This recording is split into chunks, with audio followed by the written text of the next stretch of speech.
বাচ্চার জন্য আমার গায়ে প্রতিদিন আগে ৬-৭ জন মানুষ হাত তুলছে। বড় মেয়ে প্রতিবন্ধী, মেজ মেয়ের লিভারে পাথর, ছোট ছেলের টিউমারে অস্ত্রোপচার আর পরিবারের একমাত্র উপার্জনক্ষম স্বামীর শরীরেও লেগেছে ৩টি অপারেশনের দাগ। পুরো পরিবারটিকে ঘিরে ধরেছে দুরারোগ্য ব্যাধির ঘোর অমানিসা।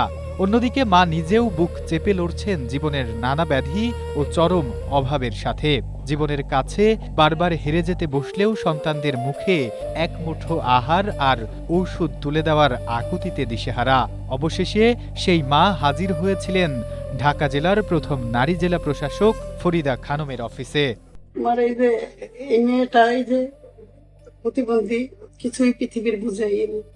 আর মেজো মেয়েটার লিভারে পাথর, ছোট ছেলেটার আমি অপারেশন করাইছি, ওটা টিউমার হয়েছিল, ওটা আমি অপারেশন করাইছি। আর ওর বাবা 3টা অপারেশনের মানুষ, ওনার কিডনি অপারেশন করানো হয়েছে। বুধবার জেলা প্রশাসকের কার্যালয়ে যখন নিজের বুক ভাঙা কষ্টের কথাগুলো তুলে ধরছিলেন অভাগী মা মিমি বেগম, তখন পাশে দাঁড়িয়ে প্রতিবন্ধী বড় মেয়ে মারিয়া। নির্মম বাস্তবতার এই করুণ কথা শুনে নিজেকে ধরে রাখতে পারেননি জেলা প্রশাসকও। মুহূর্তের মধ্যেই জেলা প্রশাসক নিজেই আবেগে আপ্লুত হয়ে পড়েন।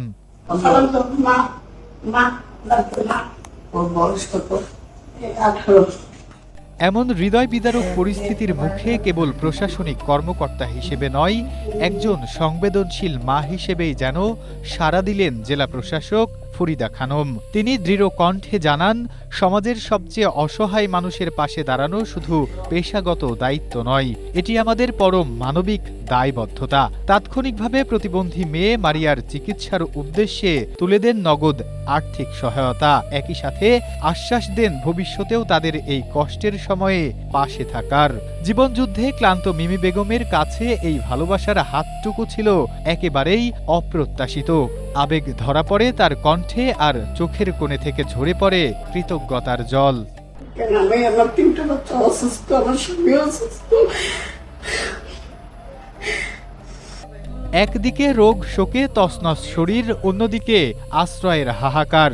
জানা যায়, মিমি বেগম স্বামী সন্তান নিয়ে বর্তমানে ঢাকার খিলক্ষেতে কোনো মতে দিন কাটাচ্ছেন। ভিটামাটি ছেড়ে এসে থাকার কারণ জানতে চাইলে বলেন, ব্রাহ্মণবাড়িয়ায় স্বামীর পৈতৃক ভিটেমাটি দখল করে রেখেছে তার ভাসুর। মাথা গোজার নিজস্ব জমি থাকা সত্ত্বেও নিজ ভিটায় ফিরতে পারে না এই নিঃস্ব পরিবারটি। এখানে এসে ওই জায়গাটা যদি দখলে নিয়ে দিতে পারে, তাহলে আমার বাচ্চা নিয়ে আমি ওইখানে বলবো।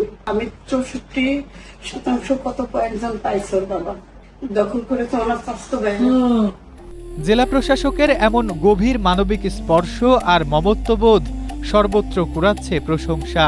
ক্ষমতা আর চেয়ারের আড়ালে হারিয়ে না গিয়ে অসহায় মানুষের দুঃসময়ে এভাবে হাত বাড়িয়ে দেওয়ার এই দৃষ্টান্ত জনপ্রশাসনের সেই মানবিক মুখকেই সাধারণ মানুষের কাছে নতুন করে ফুটিয়ে তুলছে। Nasimuddin, Asia post.